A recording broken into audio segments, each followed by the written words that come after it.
Show. The Common Good Radio Show.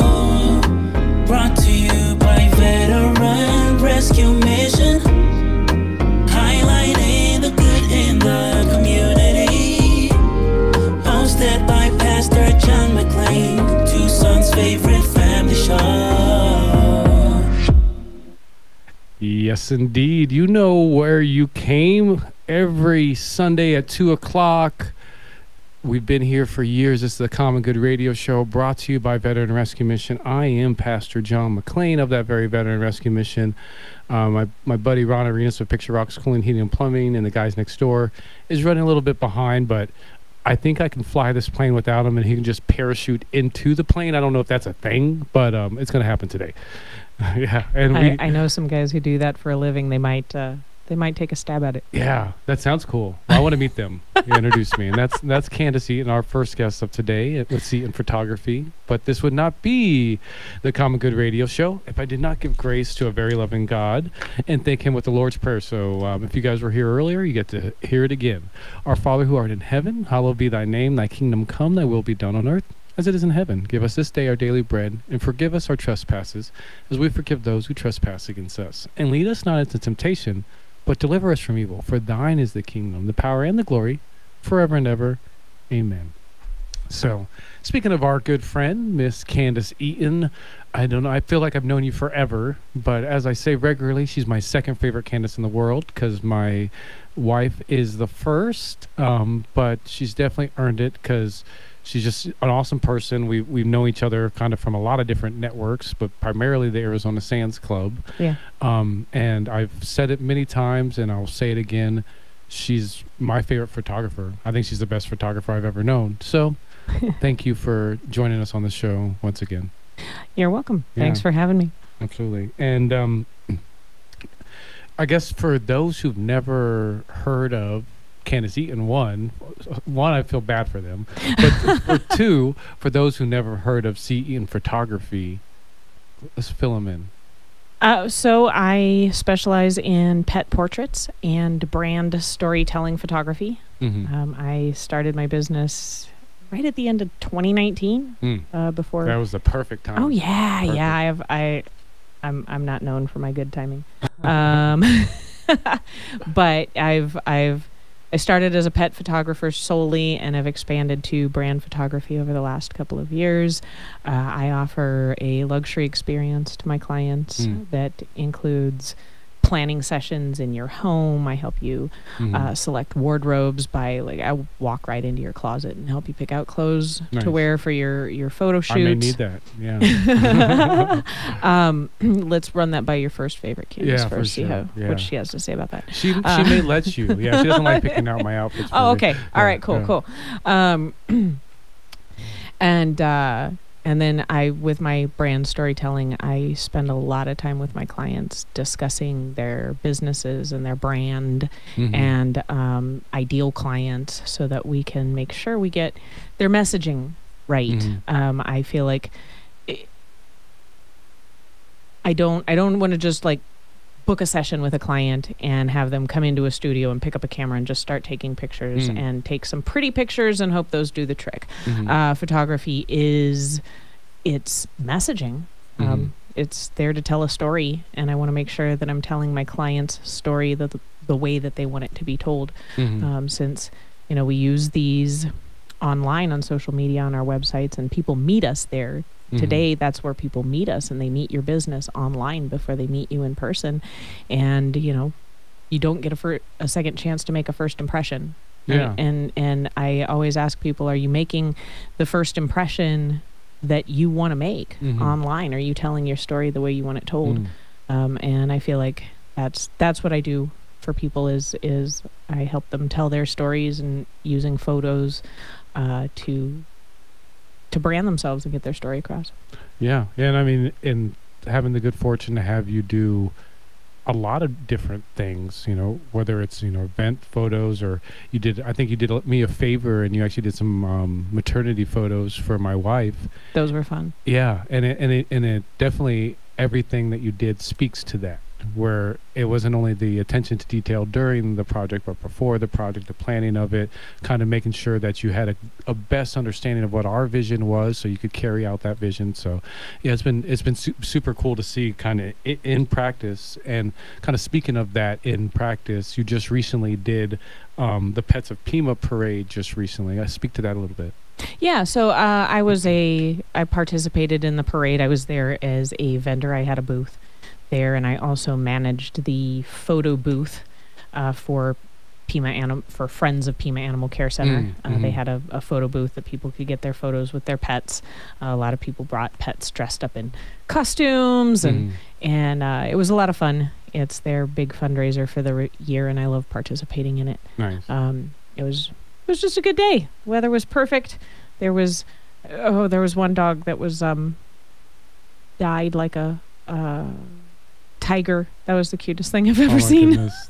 That sounds fun. Like a poodle with a custom hairdo that made it You just look have like tiger stripes. You do this to have an overload of cuteness, isn't? Huh? Oh yeah. Absolutely. Yeah.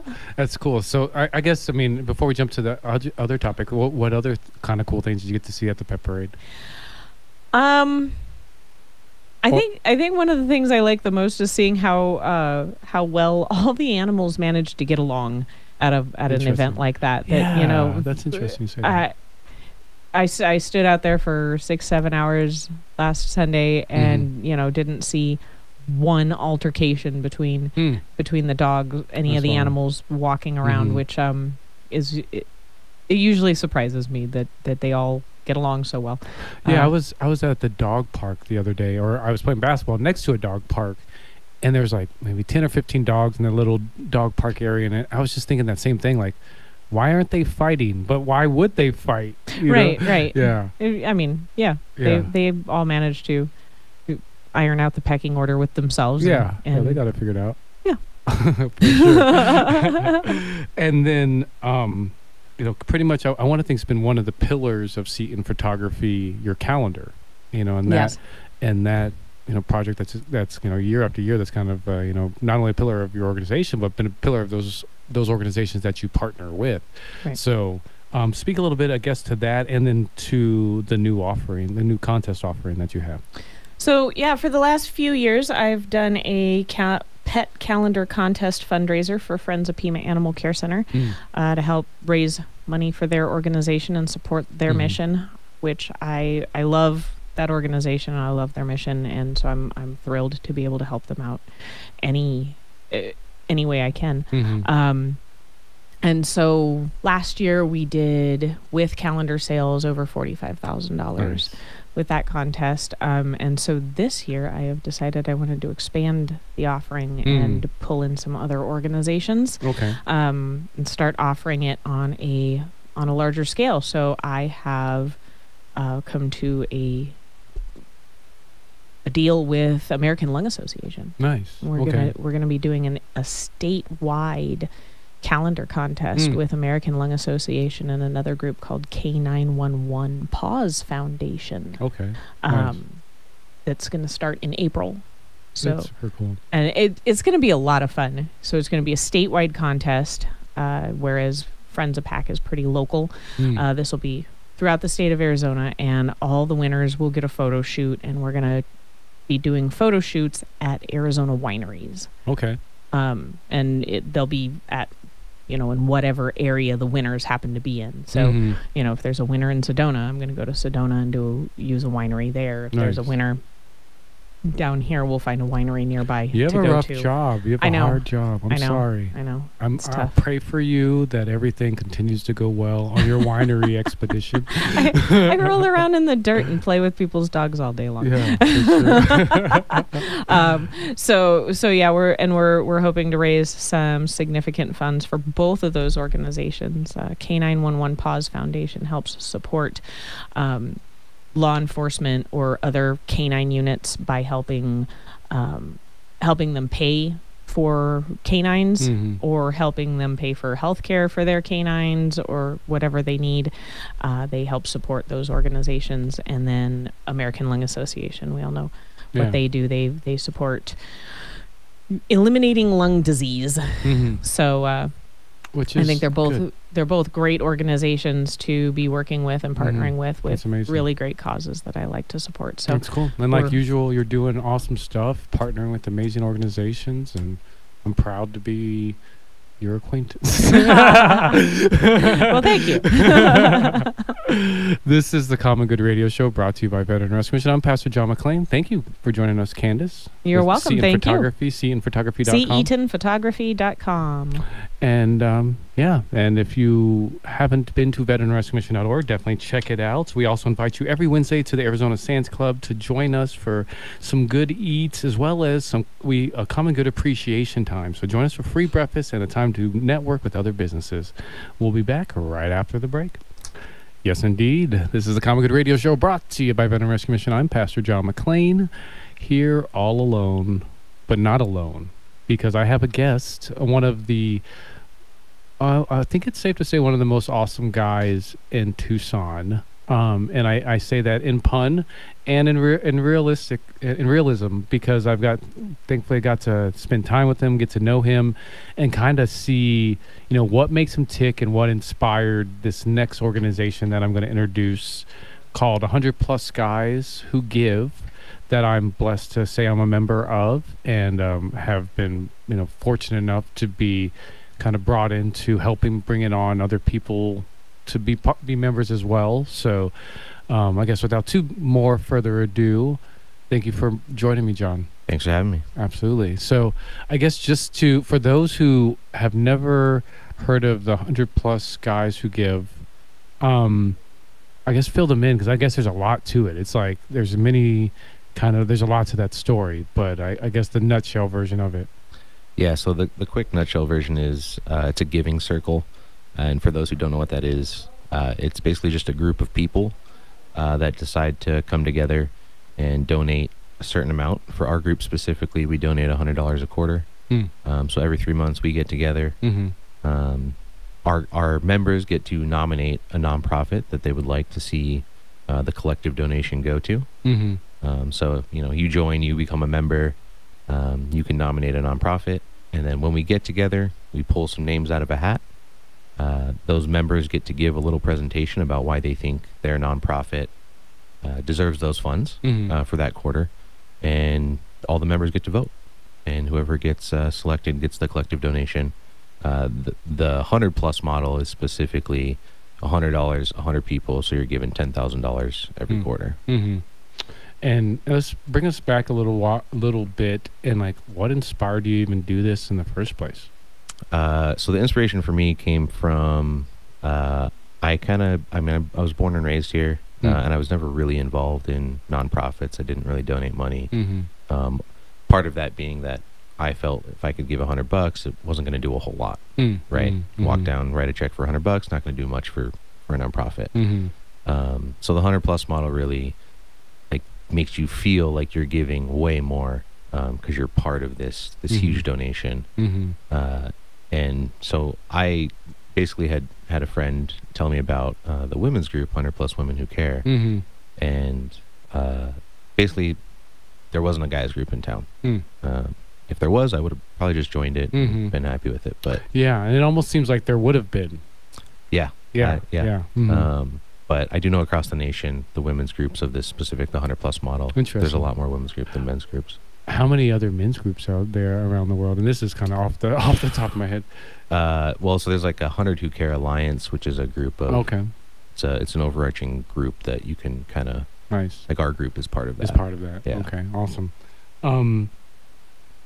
How much impact would you say 100 Plus Guys Who Give has had in the community so far?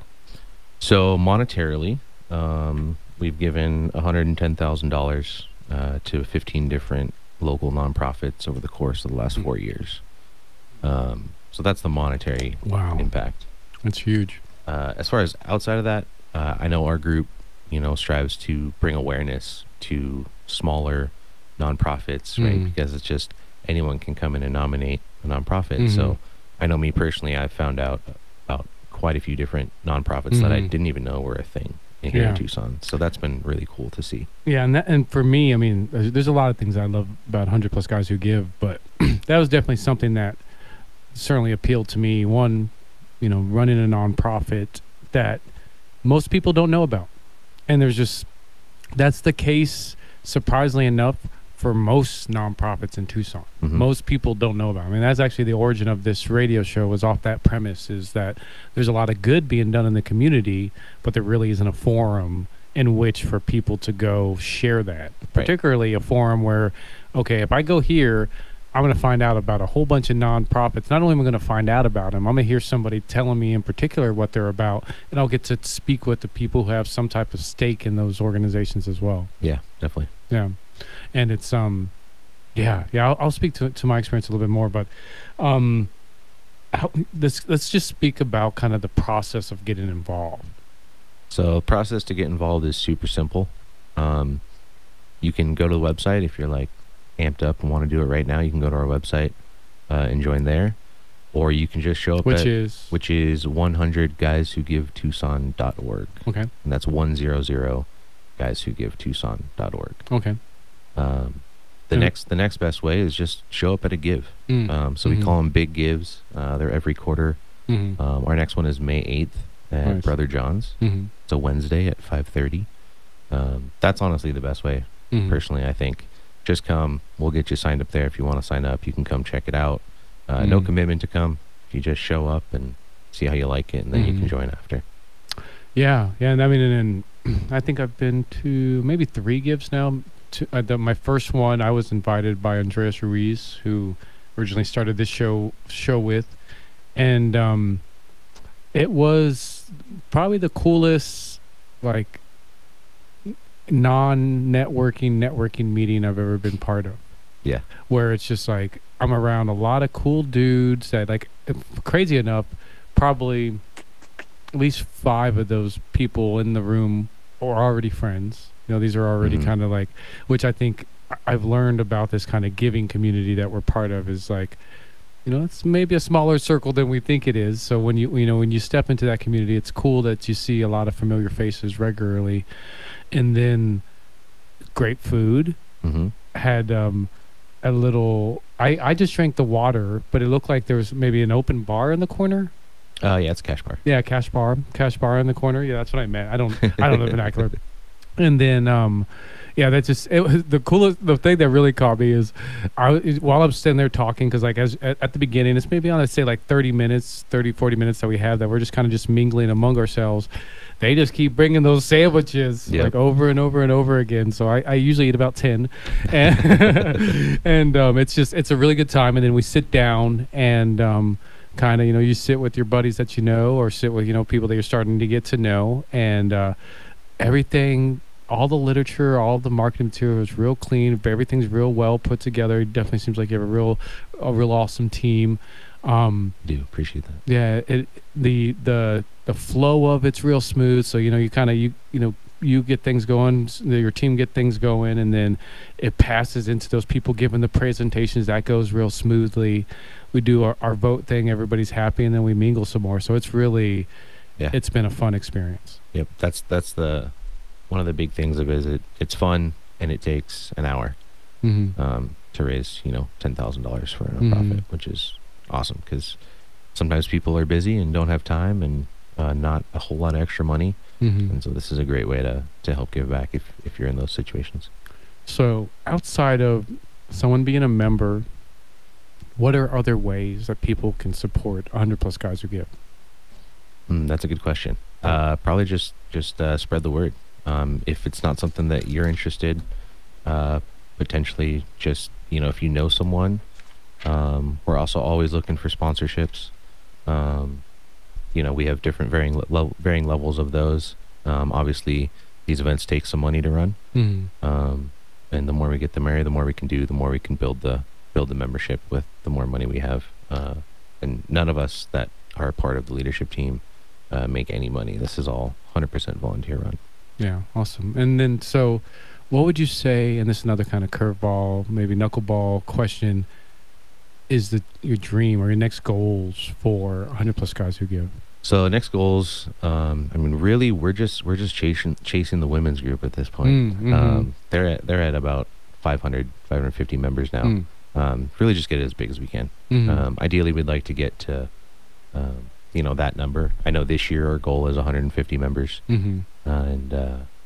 But yeah, just building it so eventually, we can give money to more than just one nonprofit every quarter, right? Ideally, we have Mhm. enough money that we can kind of spread it around, maybe do it more often, kind of thing, stuff like Mhm. that. So Interesting. And I guess tell us about your current sponsors. current sponsors, we've got some awesome sponsors. We have Dawn Till Dusk Landscaping. So our logos are kind of guy themed. We've got mustache, goatee, and full beard. Mm-hmm. Our full beard is our top, and those guys are Dawn Till Dusk Landscaping, Presidio Group Wealth Management, Connect Security, Star Web Creative.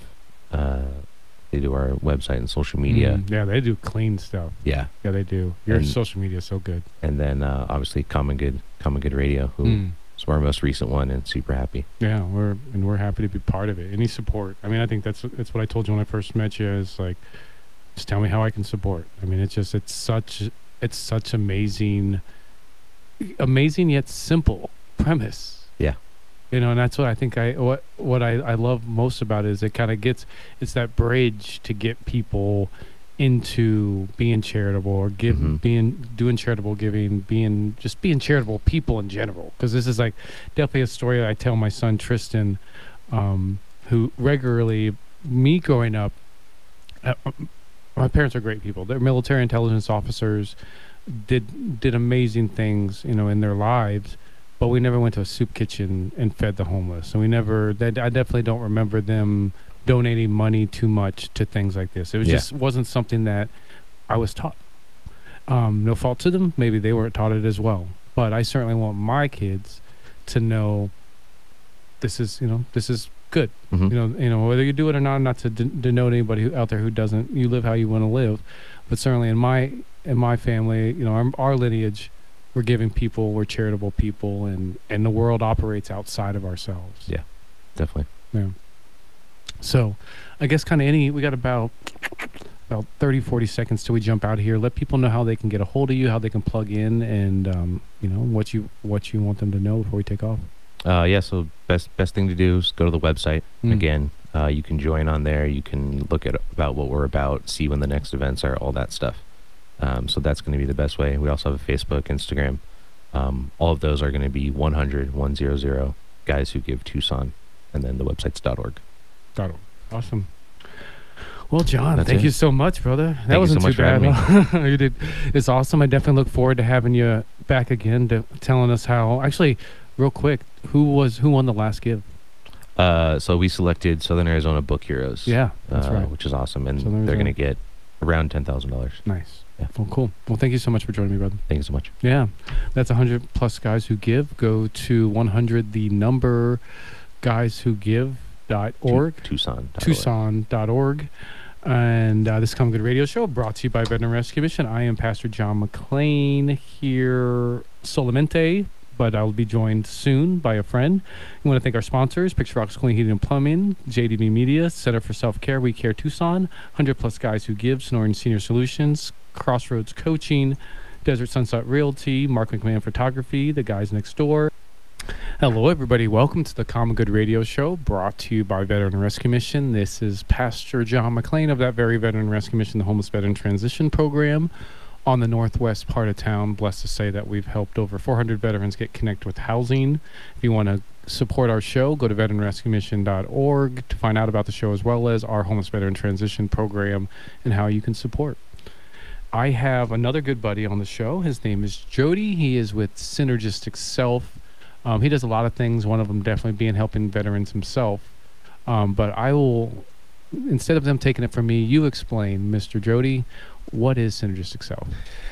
Well, we are a massage company, and the way we're a little bit different from everyone else is that we're medical massage. Primarily, we do other styles, but we're really medical massage, and we're looking to basically approach your situation as an individual. We're going to look at you globally, which means we're going to talk about how you are responding physiology wise, psychology, physically.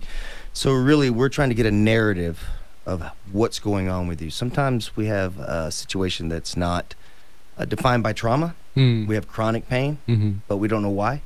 And so sometimes when we look at it over a big picture, we can find out maybe there's something going on. There was a family incident. There was a time when we were out of work, or something was going on that created this kind of physical manifestation of discomfort. So that's really what we do. And then we teach breathing. And then, of course, the body work itself is about approaching you as an individual and helping you feel better after each session, and then giving you education to continue between sessions. So we're building a relationship together for better health and wellness. So what would you say are your different methodologies, and what differentiates you from other people who do a similar type of thing? Well, again, what we're looking at is building a narrative. So a lot of times when someone says they're in pain, we think of it strictly as physical, structural. But again, a lot of times, especially working with veterans, we look at PTSD, we look at other things. There may be a psychological component, and then also in our general community, there may be a physiological component. So these are the 3 Ps of what I call homeostasis. Okay. So balance, how these things work together reciprocally, back and forth. So when we see a breakdown in those, then we need to approach those as a way of bringing those together. And so with massage, while it's not the solution, it's part of the solution. It illuminates, alleviates, but it gives us an idea of where maybe we can send you to see other therapists, other medical professionals, so we can start to talk about some of the things that may actually be the cause of your pain rather than just treating the symptom. Okay. So let's say I'm John Q. Public, and just a coincidence that my name's John, and I walk in. What can I expect with that experience? And let's just say I have, you make up the theoretical situation that I'm dealing with, and what I can expect from beginning to, I don't know if there is a healed, or to a kind of a treatment plan that I can take with me. Right. So essentially what will happen is, first of all, we're not going to fix anything, but we're going to help bring you to a conclusion in terms of how do we make things better. And so what we're going to do is build that story. How, when, where, why, the 5 W's. We all learned them when we were in school to write papers. It's the same principle here. We want to build a story around your individual need. And so that's going to give me a concept of how we can treat you better. And so when we do that, that gives me a way of building a better massage program for you, but also maybe home exercises, because I have other training in that. Whether or not we need to maybe talk about seeing someone else in neurology or other places where maybe some of this is coming from old injuries, old wrecks, car wrecks, injuries that happened when we were kids even. So essentially what we're looking to do is make sure that we're giving you a whole plan. While I can help you, you're going to leave my table feeling better. It's not necessarily the fix. And so massage doesn't fix things, but it helps us, like I said, illuminate and alleviate some particular problems. Interesting. And tell me maybe a success story that you have that you could share with us. Interestingly enough, I had a particular client 2 years ago who came to me with headaches, migraines, balance issues, etc. We started working with her, and it was apparent to me that what I was feeling, when you've been doing this long enough, 17 years or so, you start to realize there's tension and there's tone that is different from other tensions and tone. So I asked her about her history. We got into detail, and it turns out she'd had a pretty significant car wreck that had injured several vertebrae in her neck. So I said, well, let's look at this a little differently. Turns out she had some eye issues that were tracking improperly. We were able to get her to a neurologist. We were able to get her to a specialist who worked in neurology. They were able to clear up her migraines through exercise and training. And then with the massage, we were able to release the muscles. And now she's migraine free, to be honest. So it's like, this is the way we're looking at it. I'm always asking why. So while it may not be in my scope, it doesn't mean it's not in my radar. So I want to find why we're working with you. And if I can't maybe improve it beyond not having it anymore, then let's find the person that can help you do that. Because I have a number of cases where I could tell you those same situations where I've looked outside the box, thought outside the box, and said, hey, let's look at something else that I've been trained in, and then let's get a professional to look at it and see if we can verify those things. And it's been successful. Interesting. And what do you think is like the biggest misnomer or the biggest drawback or what's holding people back to utilizing your services or utilizing services like yours more often? I would think the way it's sometimes, it goes back to that idea, are we fixing things? So people will come to a massage therapist and say, I've got this neck problem. And then we work on it a few times, but they keep coming back with the same neck problem. And they're like, well, it's not getting better. Well, because sometimes the massage therapist is given the expectation is I'm going to fix this. Mm-hmm. But we don't really know the cause. Even if we talk to people, we talk to our clients, we listen to them, we still may not know exactly why they have this problem until we build this other part of the narrative, psychologically, physically, physiologically, their blood work, etc. So sometimes I think that's where it gets to be a problem. So when we're asking that situation, it's like, oh, well, I'm going to fix you. No, I can't. I'm not guarantee I'll fix you. What I'm going to help you do is grow with awareness. I'm going to help you understand yourself better, and then we're going to build a better connection to our medical community who should be impacting our lives, in a positive way with good questioning and good answers. Yeah. And what is something like you want kind of the community to know about, whether it's Synergistic Self, the work you do, kind of your methodology, that you don't think's been out there as of yet? My motto is patient focused, and it's result driven. My success is not financial. It's driven on the success of my clients and patients. If you're not feeling better, if you're not doing better, you're not growing and getting better, then essentially we're not succeeding as a business. And I'm a one-person guy. It's just me. So I'm responsible for your satisfaction and your success. And if you're not succeeding and you're not satisfied, then I'm not succeeding. So I would think, I can't speak for everyone. That would be wrong to judge everyone. I can't say what they believe or think. But that's our main goal, is to treat you as an individual and make sure that we provide you with the care that's like for you. What does the ideal patient look like for you?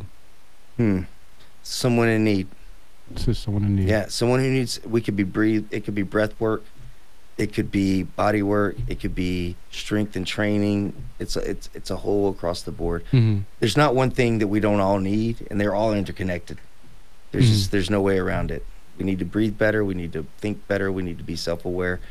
All the things we know in this world, most of us don't know enough about our own bodies, how it works. And that's a big thing. What we do is educate. I want you to understand how you work, how you move, how you feel, why you feel. It's huge. Let's take just real quick before I think we have probably a couple minutes we have to jump out of here, but let's take a big jump back. And what motivated you to do this in the first place? Strangely enough, I ended up in this dumb luck. My wife was in therapy school as a massage therapist, and I was looking for something different, and I fell into massage school, and it rekindled my interest in science and just in a different way. I became just completely enamored by the anatomy of the human physiology, kinesiology. It just changed the way I looked at my world, how I moved in this world.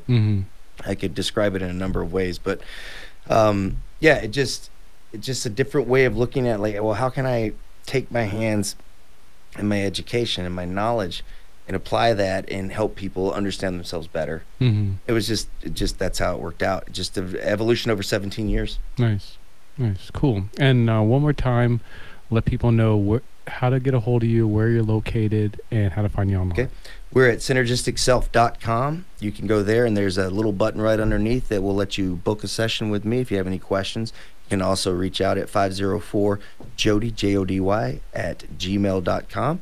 And we are located at the San Rafael Medical Center on 6522 East Carondelet Drive, Tucson, Arizona. Nice. That's a pretty good location right over there. Yeah, it's right. It's a beautiful spot. I got a lot of people I can talk to if you need physical therapy or chiropractic. I've got connections there as well. Nice. And ENT as well as colon therapy. I got a lot of friends in that building. Cool. So, well, thank you so much for joining us, Jody. Awesome. It's great to have you. Great to be back. Yeah, that's Jody with Synergistic Self. He'll be a regular around here, so get to like him, get to know him. This is the Common Good Radio Show, brought to you by Veteran Rescue Mission. Once again, we're going to invite you to the Arizona Sands Club with us every Wednesday at 9 a.m. We have our Common Good Appreciation event, as well as our networking event, where you can meet with other businesses and other people who want to connect with you. Go to commongoodmediagroup.com for more information about that, as well as veteranrescuemission.org. We're going to break, but remember, if you ever feel lost, just turn on the radio and let the voices guide you. Stay tuned for more unpredictable adventures. Hello, everybody. Welcome back to the Common Good Radio Show, brought to you by Veteran Rescue Mission. I am Pastor John McClain of that very Veteran Rescue Mission, the Homeless Veteran Transition Program on the northwest part of town. Here with Mr. Ron Arenas with Picture Rocks Cooling, Heating, and Plumbing. Hey, good afternoon. Welcome, bud. I'm glad to be in here. Yeah, I've been telling him every single entry that you're going to be here. I told him that you're going to parachute into the plane. I don't know if that's a possibility, but that's what I told him you're going to be doing. Oh, okay. Well, Yeah, so thank here you. you Yeah. are. Yeah, I did that. Yeah. Yeah, well done. Yeah. So, yeah, I got my buddy Ron Arenas, and he's with Picture Rocks Cooling and Plumbing, as well as the guys next door. Definitely tune into that every Sunday at 4. So, in a couple hours or so, less than that from now. And we have one of our mutual buddies, and kind of like an Arizona Sands Club alum club person. I don't know, there's just so many words there. His name is Bob Ray, and he is with the organization Why Things Fly. And Bob, when I first met him, like most people, he definitely got my attention, because not only does Bob have this very magnetic personality that just draws anybody in that gets within arm's reach, but he has just an awesome story. He does awesome work, and being a father of many children, teenage children particularly, that are just overly obsessed with their electronics, and I don't even know if they know what a kite is. To see the work that he's doing, kind of putting some back pressure on that, is really awesome. So without me kind of bigging you up too much more, Bob, tell our listeners, what is Why Things Fly? Good afternoon, and thanks so much for having me on. I really Yeah. appreciate it. Why Things Fly is basically it's me. It's my business. What it is it's a really good question. Yeah, that's all I have. It's a good question. And so it's multiple things. It's not one thing. Why Things Fly is a program that Okay. I bring to schools, rec camps, summer camps, usually 2.5 hours, and I demonstrate and educate for the first hour, and then usually the second hour and a half, we make and fly kites. So that's part of Why Things Fly. I also do after-school programs, which I call Fun with Flight. So I am in each week. I'll go for a school quarter. The school quarter usually ranges 7, 8, 9 weeks, depending on vacations and such. And we do a different flight activity for an hour and a half or so.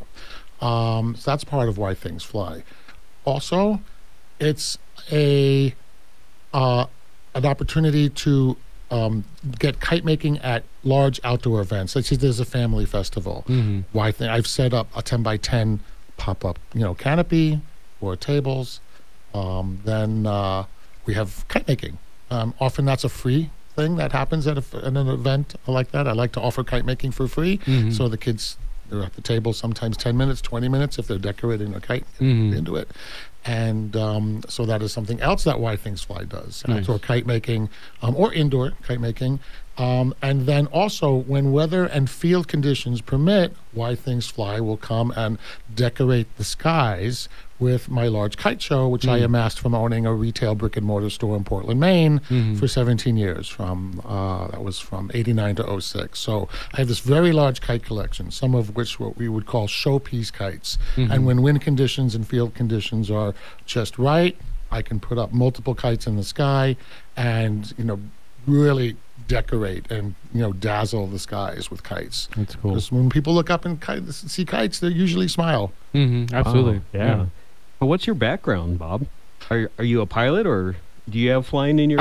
I'm not that kind of people. Ask me that a lot. Am I a pilot? No, my passion is kiting. It comes down to that. Ever since I was a kid, I loved flying kites, and I built kites as a kid. And ultimately, I wound up owning that brick and mortar kite store in Portland, Maine from 89 to 06. And then as I was like, wow, I love to fly kites. I'm going to open up a kite store, not realizing how much work it takes to run a successful retail brick and business. mortar, But it was successful. It lasted for 17 years. And from that, part of running the store was organizing kite festivals and kite fly, starting a kite club, and amassing a really large kite collection. So I would go to trade shows, right? Okay. And trade shows that were specific to the kite industry, very small compared to other trade shows. Right. And not only would I go shopping for items to put in the store, to sell to my customers, I look for stuff that I want. Oh, I want that from my collection. You know, something that might cost retail wise $500, $1,000. Right? I'm not. You don't have someone coming in your store looking to buy kites like that. But I wanted it for me. Yeah, almost So- like a collector's item. Exactly. Yeah. You know, Interesting. and those are business expenses, of course. You know, Right, right. I've never asked you this, and I've seen you regularly, but this is definitely, I'm glad I have this opportunity to ask you it. When you first said you wanted to start a kite store, how did the people around you respond? There weren't that many people around me. It was just my family and friends. Mhm. And you know, I was in my 20s when I did this. So Mhm. I think some of my friends or the people in my inner circle were like, okay, you know, if that's what you want to do. Uh-huh. Yeah, I think some of them maybe, expected this won't last and expected failure. But I had borrowed But money. no one really shot it down, though. It No, seems, huh? not That's cool. and my parents lent me money to do it, Oh, that's cool. and I paid them back, and so the reason why I didn't ultimately sold the store was because my wife, I worked with my then first wife, and we needed to get rid of the retail out of our lives. It was just okay. being Yeah. too Yeah. intrusive. So. Yeah. Are conditions good in Tucson or Southern Arizona to fly kites? Yes, we get enough wind, and there are a few places where it's field conditions are good to fly kites. Himmel Park being one of them. That's in Tucson. Okay. There are some places like in Vail where there's open fields. I flew kites yesterday. I did my first birthday party. Yay! Nice. And for one of our friends, that's part of this. And it was for a 10-year-old, and we made kites. And all the kids that were at the party made kites, and it was a large grass field in their neighborhood. And I got to not only fly, we got to fly their kites, I got to put up one of my big showpieces. Oh, okay. That's probably a perfect age, 10 years old, because they're old enough to do things, right? Yeah, I would say 6, 7 to 6, 7. whatever, 12, 13, 14. Kites, Okay. kites are, for that kind of a birthday party, yes, I Yeah. would say that. But kites are ageless. The kites Oh, have been sure. around for 2,500 years. And if you go to a kite festival, a lot of the kite flyers, the people have been doing it a long time. You'll see a lot of people. Why are you using air quotes? Is there like a different world between the kite flyers? Like you got the jean jacket kite flyers and the leather jacket kite flyers. Kite flyers have their own sort of persona and Okay. ambiance around them. Interesting. And they've done it a long I time. have so much to They're learn, Bob. super friendly. They just come fully prepared. They bring their own 10x10s and tables and barbecues because they're there for the day. And they'll travel an hour or two to go to a good flying area. And they've been doing it for years. And a lot of them are, they're not young. They're people my age. So it's a They're people- community. Yeah, it's Yeah. absolutely a community. That's interesting. So tell us, let's take a big jump back and tell us the why to what, what made you do this and kind of follow even to this day. You're still, I don't know how many, I don't want to age you, but for a few years you've been flying kites. Yeah. And when you came to Tucson, what made you? Well, I've been in Started Tucson here. for 5 years, and I came here to be in a relationship that ultimately didn't work out, and we won't go there. We won't go there. But- we won't shame her But name. pre-pandemic, I was just starting to get building up my networking Okay. pre-pandemic, and then we had pandemic. Right? Yeah. So nothing, no schools, no networking. Right. So- no human contact. Exactly. So 2 Augusts ago, so that would be August of 22, when I came back from Maine. I've been going to Maine the last 3 summers. Right. And that's low-hanging fruit for me, and I do kite workshops there, usually in the summer camps. Oh, okay. And when I came back, the reason I did those kite workshops in summer of 22, is because one of my old clients from a rec camp said, "Hey, we haven't had you in a while." She emailed me, and I'm like, "Well, I'm going to email some of my other old clients." And I wound up doing like 15 workshops. Last summer, I did 25 workshops. Nice. And it was like a working vacation, semi-working vacation. And so so now it's been a year and a half since I came that August of 22. And I'm like, I can make this work. I know Yeah. I can make this work. And getting back to the why, because I was waiting tables at a nice restaurant in town. That's how I was making my money. Oh, okay. But now that this is starting to take hold and move, and people are getting what I do. I've been out there networking and putting myself out there. kite flying brings joy. I mean, it's coming down mostly to kites. Even though I do other flight related things in my after school programs, my passion is kiting. I want to start a kite club, the Southern Arizona Kite Association. So once my website is revamped, there'll be a way to sign up for that. And as you know, John and Ron, that one of my main whys is that kids are spending too much time on their screens. There's just too much screen time, and we have to live with screens. Tristan. It's not that kids shouldn't be on screens, but we need to get them off the screens and having them do just basic things that engage them with their hands and their eyes and their motor skills and practical and things. And so for me it's kiting, and when I see a kid make their own kite and then they go out and they fly it and you see the smiles on their faces and they say, this is so much fun. I've never had so much fun. And so how can people get a hold of you if they want to book a small group, a birthday party, or if maybe they work at a school and they want you to come by their school and get the kids off their phones there? The website has my contact information, email, and phone number, whythingsfly.com, just like how it's spelled. Awesome. whythingsfly.com. Brilliant. Thank you so much for joining us. Thanks so much for having me. One of my mottos, less screen time, more kite flying. There you go. Kites bring joy. Good motto. I'm Pastor John McClain. This is the Common Good Radio Show brought to you by Veteran Rescue Mission. I'm here with Mr. Ron Arenas with Picture Rocks Cooling, Heating, and Plumbing and the guys next door. You guys stick in there. Go to veteranrescuemission.org if you want to find out more information about the show or about the work that we do.